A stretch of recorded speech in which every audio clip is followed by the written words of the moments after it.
And one of the things you said was that the Bible is completely made up by the Greeks because they're the ones who created the first complete Bible. There's no evidence before, right? And you know what I noticed is this. It's always an ADOS man talking like this. You don't see real Africans who grew up in Africa talking like this, especially those who grew up in places, right, where a lot of witchcraft and sorcery is practiced. I dare you to find me a real African who grew up around practices like voodoo, right?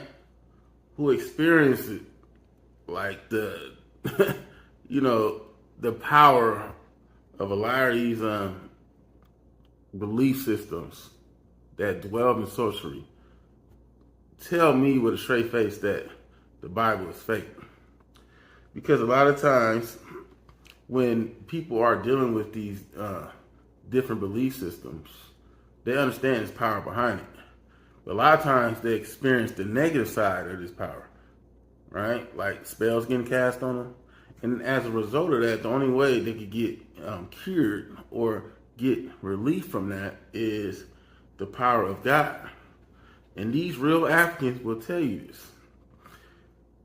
The issue is, for me, first off, you make it as if like a whole bunch of black people decide, hey, we're going to just read the Bible and just automatically believe it because the white man told us to, or this was something that was passed down from generation to generation. I mean, you're just completely negating the everyday experiences, right? The different supernatural events that black people are having based off the things that's said in the Bible.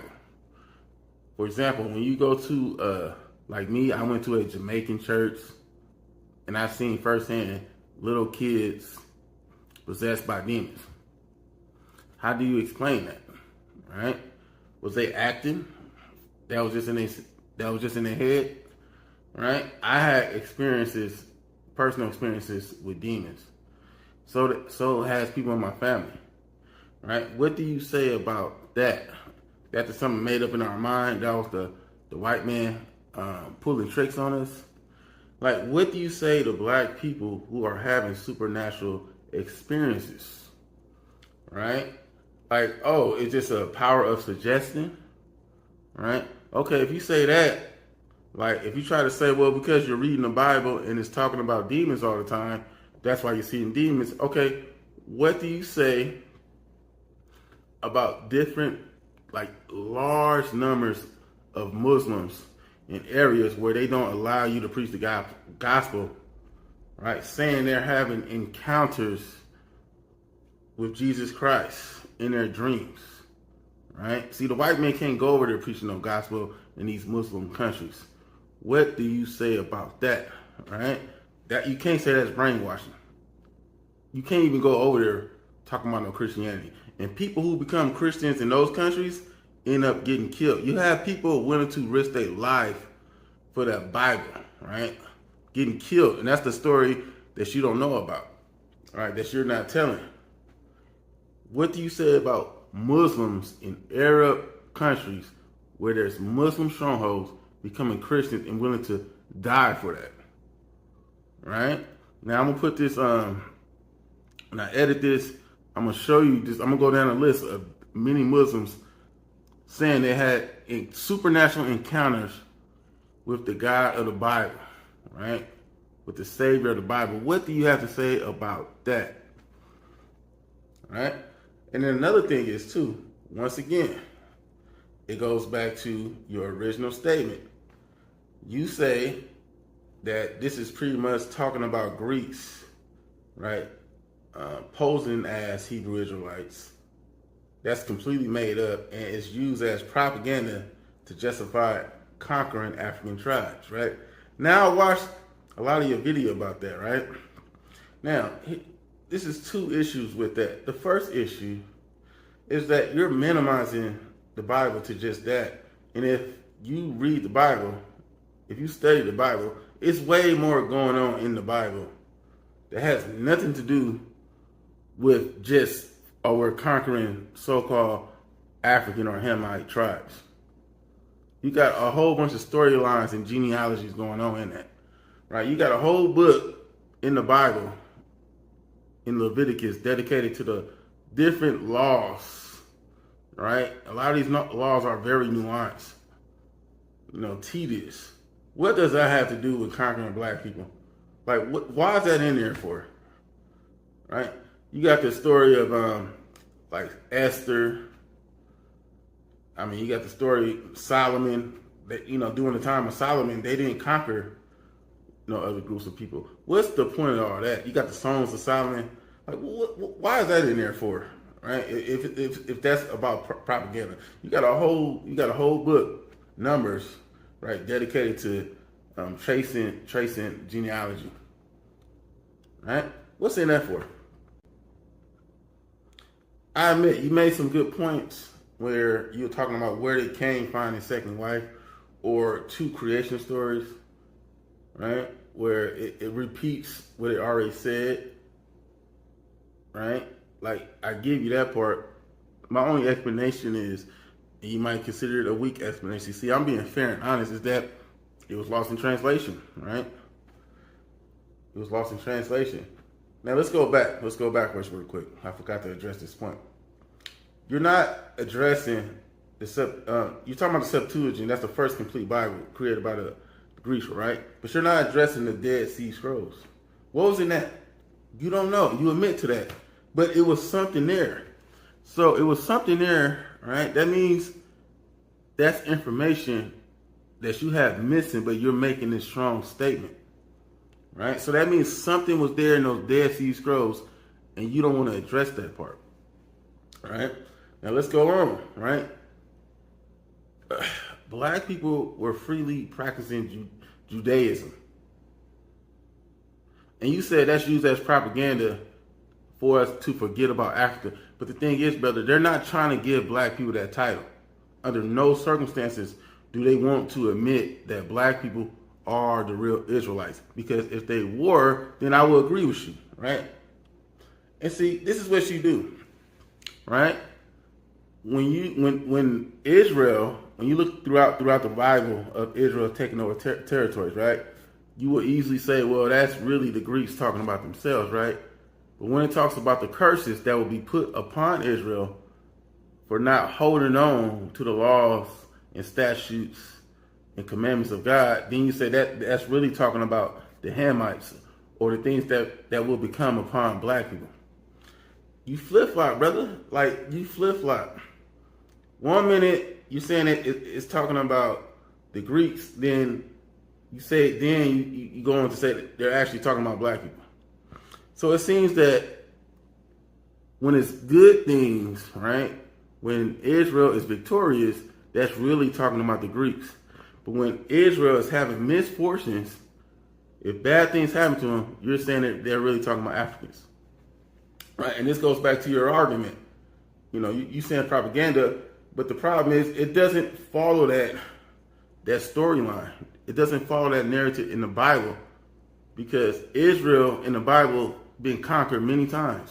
And as a matter of fact, they remained conquered all the way until Christ came. They were under the Roman Empire. So what do you say about that?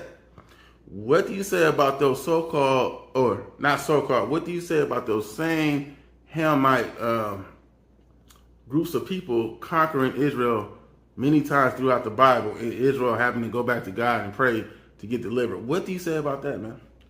Where's the history at that we can look up that shows Greeks getting conquered by different African nations? Where can we look that up at? It talks about how Israel, because they were conquered so much, right? They were conquered so much, they lost 10 of their 12 tribes to Assyria. Now, where in history did that happen when we talk about the Greeks, brother? Can you point that out? Where in history can we look up where Greeks, the Greek Empire was completely devastated by the Assyrians? When the rest of Israel, right, 10 of the 12 tribes sinned, God gave them up to the Assyrians, and they never came back. What do you have to say about that? What do you have to say about Judah and Benjamin being conquered by Babylon? Right? Where in Greek history can we find that at? So you make it like it was just, this straight line, Israel just conquering, being victorious. This is about the Africans, right? You make it like, that's how you kind of make it like simple like that. But the Bible is not simple. Not even the Old Testament, brother. That's the problem I have. Right? Now, another thing, right? Another point I wanted to make is the same people you saying make up the Bible, right? These same group of people are oppressors, right? This, if I'm not mistaken, brother, right? These are the same people you are relying on for your history outside the Bible. What sense does that make? Because on one hand, you're saying don't trust the Bible because it was created by our oppressors. But last I checked, these are the same people that you're getting your recorded history from outside the Bible to disprove the Bible. Because like I said, it's only ADOS people, black people who grew up in America, who don't have to deal with real spiritual realities, right? If you go to a place like Haiti, right, where they really practice voodoo, where they literally delete people, where they delete kids, right, where they sacrifice people, take their body parts, where they're able to cast spells on people, right? They're not going to say the Bible is fake, right? Matter of fact, when they run into a real Bible-believing person, they got fear of the Bible. That's the only thing they got fear of.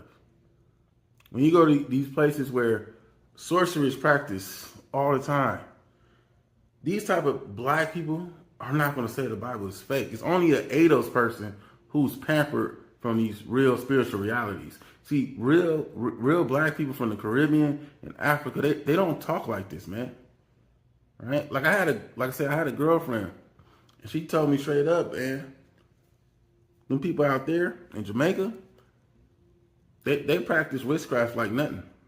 They don't get into these fisticuffs like black Americans do, right? They go from the guns straight to sorcery out there.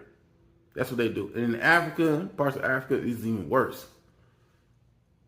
Like in Haiti, I watched this one clip. A guy was saying, man, you can't even walk outside in Haiti unless you are experienced in witchcraft at a high level, because people will put stuff on you, man.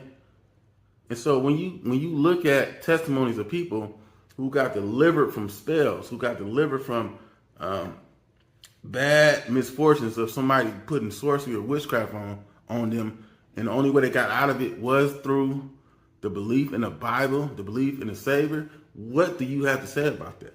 Nothing. You can't tell those real Africans in Africa or in Jamaica or in Haiti who experience, right, the bad effects of sorcery, in which they themselves would call it sorcery, man. Right? See, ADOS people want to defend that kind of stuff out there. But the people who actually grew up with this, they don't defend that stuff, man. That's why they look at us crazy, because black people are spoiled, right? We dibble and dabble in a lot of these practices, but we don't understand, like, to really move up, it's going to require bloodshed, consistent bloodshed of people, right? Don't you dare compare, right, something that was a test that did not happen, right? Don't you dare compare, Abraham put up Isaac. That was, for one, that happened one time. For two, it never happened. It was a test, right? It was never a part of the practices of Judaism or the Hebrew Israelites, nor is it a practice in the New Testament, right? That was something that never even happened. You can't compare that to a lot of the practices in voodoo, right? Where sacrifice is the norm, right? To move up, you have to do that, bro. You can't compare that, man. Do not compare that, because you're being unfair.